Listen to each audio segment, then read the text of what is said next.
7 sangkar, 7 tatapan, 7 emosi, namun semuanya bertemu pada satu suara yang sama, kau telah tiba. Anda benar-benar di sini. Chen Ping tidak langsung menanggapi kegembiraan dan air mata di mata mereka. Dia hanya mengangguk sedikit, lalu mengangkat tangan kanannya dan meletakkan telapak tangannya di pembatas hukum kandang tempat wanita tertua berok merah itu berada. Dia dapat dengan jelas merasakan bahwa penghalang cahaya berwarna abu putih itu terbentuk oleh kekuatan hukum ordo tersebut. Ia memiliki asal dan esensi yang sama dengan hukum penjara itu sendiri, dan dapat sepenuhnya menyegel semua kultivasi dan kekuatan spiritual para kultivator di dalamnya, sehingga tidak dapat ditembus oleh kultivator biasa. Meskipun kekacauan primordialnya telah disegel, jejak kekuatan nuklir di dalam tubuhnya masih berdenyut seperti percikan samar di malam yang gelap. Kekuatan nuklir bukan bagian dari sistem hukum 22 langit, dan juga bukan dalam kendali penjaga ketertiban. Ini seperti kunci asing, yang mampu membuka gembok yang sebelumnya dianggap mustahil untuk dibuka. Chen Ping memejamkan matanya dan memfokuskan pikirannya pada jejak kekuatan nuklir yang samar di dalam dantiannya, seolah-olah mengambil percikan kecil dari jurang. Gumpalan kekuatan nuklir itu muncul perlahan dari meridiannya. Ia tidak memiliki momentum yang luar biasa, tidak ada cahaya yang menyilaukan, tetapi hanyalah pola cahaya abu biru tipis, sehalus benang, yang dengan lembut menyentuh permukaan penghalang hukum. Gaya dari dua sistem yang sangat berbeda tersebut memancarkan suara dengung yang sangat samar saat bersentuhan, seperti dua keping logam dari bahan yang sangat berbeda yang perlahan-lahan bergesekan satu sama lain. Pola hukum yang semula mengalir mulai menunjukkan stagnasi, kekacauan, dan disintegrasi yang halus di bawah erosi jejak gaya nuklir, seperti permukaan logam yang terkikis oleh asam asing, perlahan menyebar dari titik kontak keluar. Beberapa tarikan napas kemudian, suara jernih, seperti pecahan kaca, terdengar di kehampaan. Penghalang hukum yang tampaknya tak tergoyahkan di hadapan wanita tertua berbaju merah itu retak tepat di tengahnya dengan celah halus. Kemudian, api itu menyebar dengan cepat seperti jaring laba-laba, akhirnya hancur berkeping-keping dan lenyap menjadi ketiadaan, sementara bintik-bintik cahaya abu putih yang tak terhitung jumlahnya memenuhi langit. Wanita jangkung berbaju merah itu terhuyung ke depan, kakinya lemas dan dia hampir jatuh berlutut, tetapi Chen Ping mengulurkan tangan dan dengan mantap menopang lengannya. Bukan apa-apa, ujung jarinya mencengkeram erat lengan baju Chen Ping, dia menggertakkan giginya untuk menahan diri agar tidak berteriak, dan hanya mengangguk dengan kuat, suaranya serak tetapi tegas, aku tidak melakukannya. Chen Ping tidak mengatakan apa-apa, melepaskan lengannya, dan berbalik berjalan menuju kandang kedua. Gadis kedua berbaju oranye, gadis ketiga berbaju kuning, gadis keempat berbaju hijau, gadis kelima berbaju biru, gadis keenam berbaju biru, dan ASI, satu demi satu, sangkar hukum hancur dan berantakan di bawah jejak kekuatan nuklirnya. Setiap kali ada sosok yang mengikuti dan mendarat dengan lemah, Chen Ping akan dengan mantap menopangnya, memastikan dia bisa berdiri sendiri sebelum berbalik dan berjalan menuju sosok berikutnya. Ketujuh sangkar itu dihancurkan satu persatu, semuanya dalam waktu yang dibutuhkan sebatang dupa untuk terbakar. Ketika sangkar terakhir hancur dan ASI akhirnya melangkah keluar, ketujuh sosok itu membentuk diagram yang longgar di ruang hampa abu putih, saling menopang saat mereka berdiri. Akhirnya seseorang tak kuasa menahan diri dan menangis terseduh-seduh, air mata mengalir di pipinya yang tertutup abu. Seseorang bergegas ke pelukan Chen Ping, mencengkeram jubahnya erat-erat. Isak tangis keluar dari tenggorokannya setelah ditahan entah berapa lama. Beberapa orang tetap diam dengan mata merah, tetapi ketika Chen Ping menoleh untuk melihat mereka, mereka membungkuk dalam-dalam, menundukkan kepala. Azi menggigit bibirnya erat-erat, air mata menggenang di matanya. Pada akhirnya, dia hanya berjalan diam-diam ke sisi Chen Ping dan dengan lembut menyeka sudut pakaiannya. Chen Ping membiarkan mereka berpegangan pada pakaiannya dan bersandar di pundaknya, tanpa mendesak atau memaksa mereka untuk memberikan jawaban.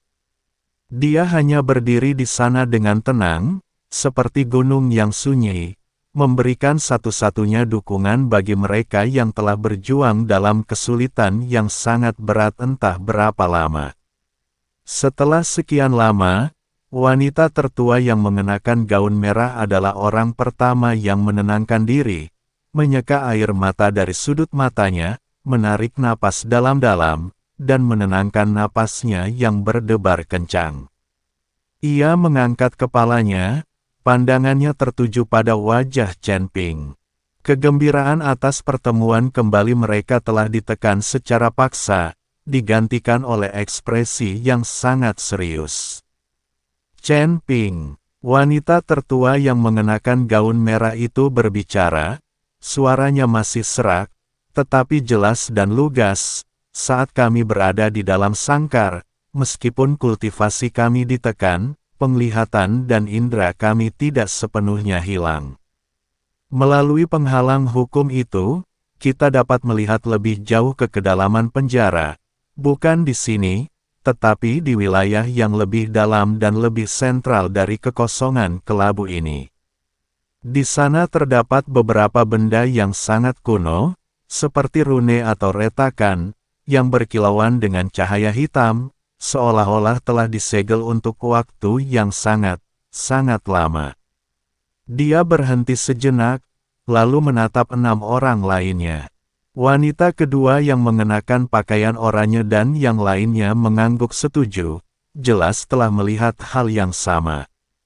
Wanita tertua yang mengenakan gaun merah melanjutkan, kami mengingat aura dari salah satu retakan itu. Itu adalah aura yang sama dari pusaran hitam yang telah menyapu Ningxi dan Su Yuqi di lorong kehampaan, persis sama, tanpa sedikit pun perbedaan. Udara di sekitar Chen Ping seolah membeku sesaat. Kilatan tajam tiba-tiba muncul di kedalaman mata ungunya, seperti bintang yang tiba-tiba bersinar di malam yang gelap. Di lorong hampa, Chen Ping diteleportasi ke dunia abu bumi, sementara Ningxi dan Su Yuqi diselimuti oleh pusaran hitam. Ini semua yang kudengar dari orang lain. Sekarang 7 peri mengatakan hal yang sama. Sepertinya Ningxi dan Su Yuqi mungkin tidak berada di surga ke-22. Namun bagaimana mungkin pusaran hitam dari lorong hampa itu berada di dalam penjara ini? Dia tidak langsung berbicara, tetapi diam-diam mengamati wanita tertua yang mengenakan gaun merah itu, menunggu dia selesai berbicara. Wanita tertua yang mengenakan gaun merah mengepalkan tinjunya, suaranya dipenuhi rasa kesal dan urgensi. Kita sudah dikurung di sini begitu lama, tidak bisa berbuat apa-apa, tapi gelombang benda itu. Kita bisa merasakan pergerakan setiap saat. Ia selalu ada di sana, tidak dimatikan, tidak disegel, tetapi berdenyut perlahan, sangat perlahan, seperti sesuatu yang sedang tidur dan bernapas. Arah aura itu berada di bagian terdalam penjara. Chen Ping perlahan mengangkat kepalanya, mata ungunya menembus kehampaan abu putih, menatap ke arah yang lebih dalam yang digambarkan oleh wanita berbaju merah itu. Dia bisa merasakan bahwa di balik lapisan kabut abu putih, memang ada fluktuasi hukum yang sangat samar dan kuno yang mengalir tanpa suara. Fluktuasi tersebut persis seperti pusaran hitam, membawa perasaan asing dan luas yang tidak termasuk dalam dunia ini atau tingkatan langit manapun yang dikenal. Dia mengalihkan pandangannya, suaranya tetap tenang seperti biasa. Apakah Anda masih bisa pergi sekarang? Meskipun ketujuh tokoh itu lemah, tak satu pun dari mereka mundur. Gadis kedua yang mengenakan baju oranye menggertakkan giginya dan menegakkan punggungnya. Gadis ketiga yang mengenakan baju kuning mengangguk sedikit, dan gadis keempat yang mengenakan baju hijau menepuk-nepuk debu dari ujung roknya. Kelima wanita berjubah hijau merangkul lengan keenam wanita berjubah biru. Azi memejamkan matanya sejenak lalu membukanya kembali, berusaha keras menahan air mata di matanya, hanya menyisakan tatapan penuh tekad. Oke, wanita tertua yang mengenakan gaun merah, bertindak sebagai perwakilan, mengangguk dengan antusias, Anda bisa pergi sekarang. Karena Anda sudah di sini, kami tidak akan menahan Anda lebih lama lagi. Chen Ping mengangguk sedikit, tidak berkata apa-apa lagi, lalu berbalik dan berjalan menuju arah dari mana aura samar itu terpancar dari kedalaman penjara. 7 sosok, saling menopang dan terhuyung-huyung, mengikutinya dengan teguh, seperti secercah cahaya yang keras kepala, perlahan bergerak maju di kehampaan kelabu yang sunyi mencekam. Semakin dalam ke dalam kegelapan, celah kuno itu berdenyut perlahan dengan ritme yang sangat lambat. Seperti hembusan napas yang melampaui keabadian, ia menantikan langkah kaki seseorang yang akan datang. 7 sosok bergerak perlahan maju di ruang hampa berwarna abu putih. Chen Ping berjalan di barisan terdepan, langkahnya mantap dan tenang, setiap langkahnya menciptakan riak hukum yang tak terlihat di kehampaan. 7 orang di belakang mereka saling mendukung. Meskipun kultivasi mereka disegel dan mereka lemah serta tak berdaya, tak satu pun dari mereka tertinggal. Wanita tertua yang mengenakan gaun merah berjalan di paling belakang kelompok, sesekali menoleh ke belakang untuk memastikan bahwa penghalang hukum yang tak terlihat itu tidak menunjukkan tanda-tanda akan menutup lagi. Semuanya sunyi senyap seperti danau yang membeku, di mana bahkan suara napas pun ditelan oleh kehampaan kelabu. Tepat ketika mereka hendak melewati zona kabut yang relatif tipis, ruang kosong di depan mereka tiba-tiba membeku. Seluruh kabut abu putih itu berhenti mengalir pada saat yang bersamaan, seolah-olah sebuah tangan tak terlihat telah menghentikan semua pergerakan. Chen Ping berhenti, matanya yang ungu sedikit menyipit saat dia memfokuskan pandangannya pada kumpulan titik cahaya hukum yang perlahan menyatu beberapa puluh kaki di depannya. Titik-titik cahaya itu muncul begitu saja, seperti kunang-kunang kecil yang tak terhitung jumlahnya berkumpul dari segala arah, berlapis dan saling terkait, akhirnya berubah menjadi sosok hantu humanoid abu-abu yang buram. Sosok ilusi itu tingginya kira-kira setinggi orang rata-rata, dengan garis luar yang tidak jelas, seperti sosok manusia yang diselimuti kabut abu-abu keputihan, tanpa fitur wajah, ekspresi, atau karakteristik individu yang dapat dikenali. Namun begitu mengeras sepenuhnya, ruang hampa berwarna abu putih dalam radius 100 kaki tiba-tiba menjadi sekeras dan setenang kristal yang membeku. Semua pola hukum, semua aliran energi, dan semua fluktuasi kekuatan spiritual harus direduksi menjadi nol pada saat ini. Ketujuh peri itu sedikit menegang secara bersamaan, secara naluriah bergerak mendekat ke Chen Ping. Wanita tertua yang mengenakan gaun merah mencengkeram lengan baju Chen Ping erat-erat dengan ujung jarinya, wanita kedua yang mengenakan gaun oranye menggigit bibir bawahnya dan tetap diam, sementara yang lain, meskipun berwajah pucat, tetap memaksakan diri untuk tetap tenang. Sosok abu-abu itu melayang sejauh 3 zang di depan Chen Ping, berdiri diam selama beberapa saat. Kemudian, sebuah suara perlahan terdengar di lautan kesadaran Chen Ping. Seolah-olah hukum itu sendiri menyatakan fakta yang tak dapat diubah, tanpa emosi, fluktuasi, atau jejak kehendak pribadi apapun, hanya ada resonansi yang melampaui keabadian. Kau memasuki penjara ini dengan mencuri urat nadi spiritual. Terobos 7 sangkar hukum, selamatkan 7 nyawa.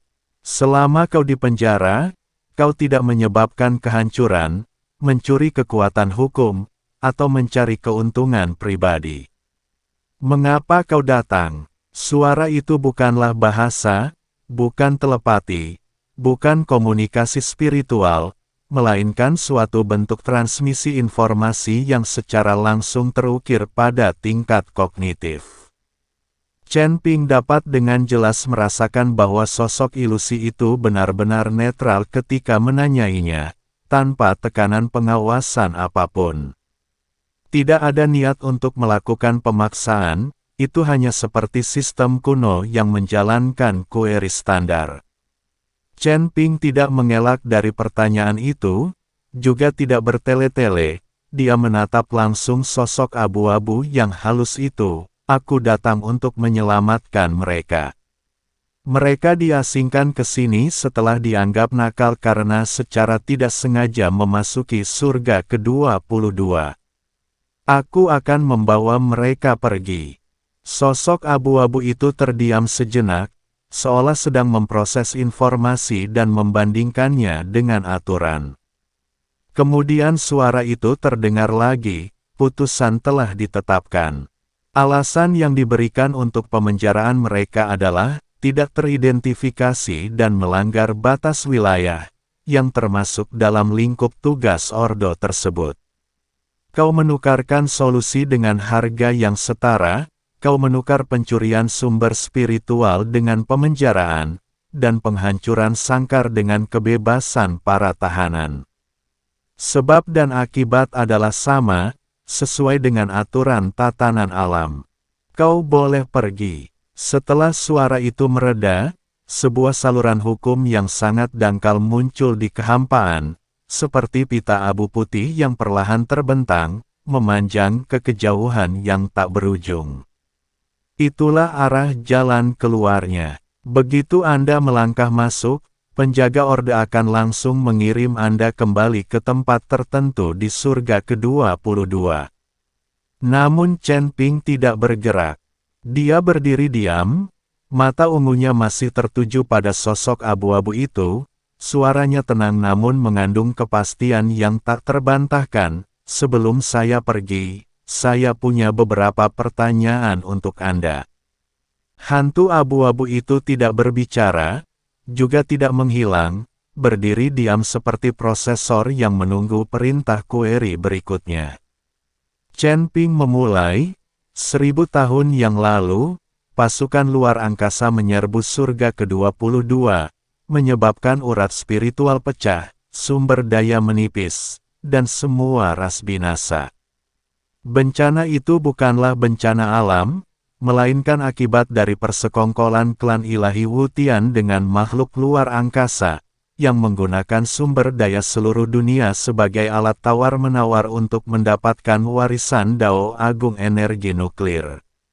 Anda, sebagai penegak ketertiban, sepenuhnya menyadari seluruh proses tersebut.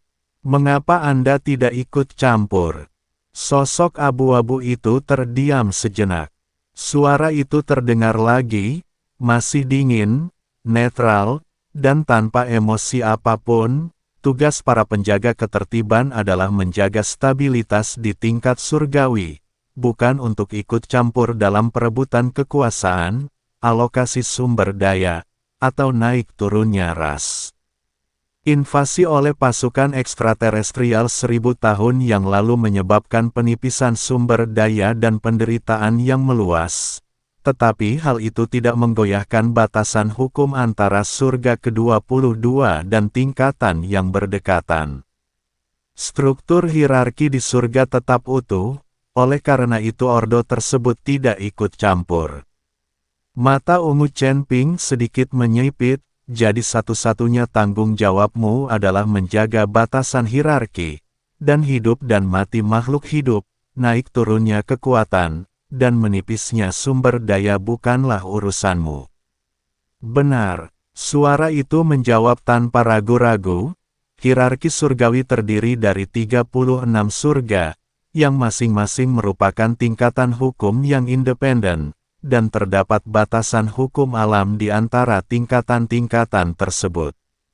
Stabilitas batas merupakan prasyarat mendasar bagi kelangsungan hidup seluruh ikatan hierarkis. Jika batas suatu lapisan tertentu terkoyak dan gaya antar lapisan mengalir tanpa terkendali, hal itu akan memicu reaksi berantai berupa runtuhnya rantai hierarki. Fungsi utama dari penjaga ketertiban adalah untuk mendeteksi, memperbaiki, dan menutup setiap ancaman yang mungkin melanggar batas-batas hierarki. Segala hal lainnya berada di luar lingkup tanggung jawab saya. Chen Ping terdiam sejenak, mencerna informasi tersebut. Ia selalu mengira bahwa para pengatur adalah perwujudan dari kehendak tertinggi, makhluk yang menegakkan keadilan di dunia. Baru sekarang ia menyadari bahwa sistem ini jauh lebih dingin, lebih mekanis, dan lebih absolut daripada keadilan. Mereka tidak melindungi makhluk hidup, ketertiban, atau kebaikan dan kejahatan, melainkan tembok tak terlihat antara tingkatan yang berbeda. Dia melanjutkan, dengan nada yang lebih hati-hati dari sebelumnya, jadi, apa itu pusaran hitam? Setelah mendengar kata-kata, pusaran hitam, aura hantu abu-abu itu tampak stagnan, seolah-olah mesin berkecepatan tinggi telah berhenti sejenak. Meskipun hanya sekilas, Chen Ping berhasil menangkap detail yang tidak biasa itu. Ketika suara itu terdengar lagi, nadanya masih dingin, tetapi membawa nuansa berat yang sangat halus dibandingkan sebelumnya, vortex hitam, yang merupakan retakan dalam rantai tingkatan surgawi. Ini bukan bagian dari aliran Dao surgawi yang normal, melainkan jejak infiltrasi dari kekosongan ekstraterestrial yang lebih kuno dan berbahaya. Kekosongan ekstrateritorial, area di luar hierarki langit. Di luar 36 langit, di luar batas semua hukum yang dikenal, di luar persepsi dan kemampuan intervensi dari mereka yang mengatur ketertiban. Itu adalah ranah yang benar-benar tak terduga, begitu makhluk hidup terseret ke dalamnya, nasibnya tak dapat diprediksi. Sosok hantu abu-abu itu sedikit berbalik, tatapannya seolah menembus kabut abu putih di belakang Chen Ping, mengarah ke arah fluktuasi samar di dalam penjara, ketika kau memasuki surga ke-22 melalui mata kekosongan. Ketidakstabilan lorong kekosongan menyebabkan turbulensi spasial. Pusaran hitam yang muncul di arus bergejolak itu bukanlah suatu kebetulan, itu adalah retakan yang sesaat bocor akibat tekanan dari celah kuno yang belum sepenuhnya tertutup. Retakan itu adalah luka kuno yang sudah ada sebelum terbentuknya hierarki surgawi. Para penjaga ordo dapat menutupnya hampir sepenuhnya, tetapi mereka tidak akan pernah bisa menghapusnya sepenuhnya. Secercah cahaya tajam tiba-tiba muncul di kedalaman mata ungu Chen Ping, kemana retakan itu mengarah. Sosok abu-abu itu tetap diam untuk waktu yang lama. Begitu lama hingga ketujuh peri itu mulai saling bertukar pandangan gelisah, begitu lama hingga kehampaan abu putih di sekitarnya tampak menjadi semakin suram. Azi tanpa sadar mengusap lengan baju keenam wanita berbaju biru di sampingnya, sementara wanita tertua berbaju merah menatap punggung Chen Ping. Semua orang menahan napas. Ketika suara itu akhirnya terdengar lagi, untuk pertama kalinya suara itu memiliki kualitas yang hampir seperti keraguan. Area yang dituju oleh celah itu di antara semua pengatur. Semua peraturannya kosong. Tidak ada angka hierarkis, tidak ada catatan hukum, dan tidak ada catatan kehidupan. Itu berada di luar jangkauan mereka yang menjaga ketertiban. Namun, makhluk-makhluk yang terjebak di dalam celah itu belum sepenuhnya lenyap, sisa-sisa keberadaan mereka yang samar masih berdenyut lemah di tepi-tepi retakan. Jika Anda benar-benar ingin menemukan kedua orang itu, Anda harus secara pribadi melintasi celah itu. Itu berarti Anda akan meninggalkan sistem hierarki 36 surga dan memasuki alam luar yang sebenarnya. Chen Ping berdiri diam, jubah abu-abunya sedikit berkibar di kehampaan yang sunyi, mata ungunya memancarkan cahaya yang tak terukur seperti jurang. Ketujuh peri di belakangnya tetap diam. Tak seorang pun menyela atau mencoba membujuknya, mereka semua menunggu dengan tenang keputusan Chen Ping. Setelah terdiam cukup lama, Chen Ping berbicara perlahan, suaranya jernih dan tenang, namun penuh keyakinan yang tak tergoyahkan, di mana retakan itu. Sosok abu-abu itu sedikit bergeser ke samping, seperti penunjuk kuno yang tak berubah, perlahan berputar menuju bagian terdalam penjara. Jauh di bawah lapisan kabut abu putih itu, fluktuasi hukum yang sangat halus dan kuno berdenyut perlahan dengan ritme yang sangat lambat, seperti napas yang membentang selama berabad-abad, samar namun tidak pernah sepenuhnya terputus. Jika Anda bersikeras untuk pergi ke sana, jalan itu sudah ada dalam persepsi Anda. Di bagian terdalam penjara, segel ordo telah menutupinya selama 10.000 tahun, namun segel itu tidak pernah mampu menutup sepenuhnya.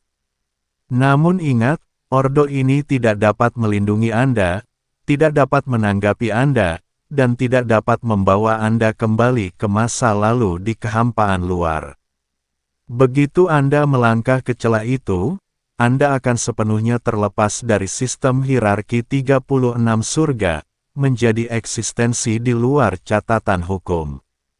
Chen Ping tidak menjawab. Dia hanya berbalik perlahan dan memandang tujuh sosok di belakangnya yang, meskipun lemah, masih berdiri tegak.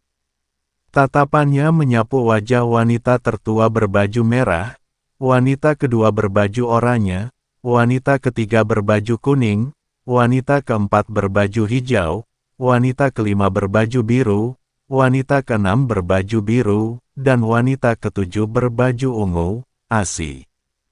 7 pasang mata menatapnya serentak, tanpa ragu, tanpa mundur, tanpa takut, hanya dengan kepercayaan dan tekad seperti jangkar yang menstabilkan di tengah badai.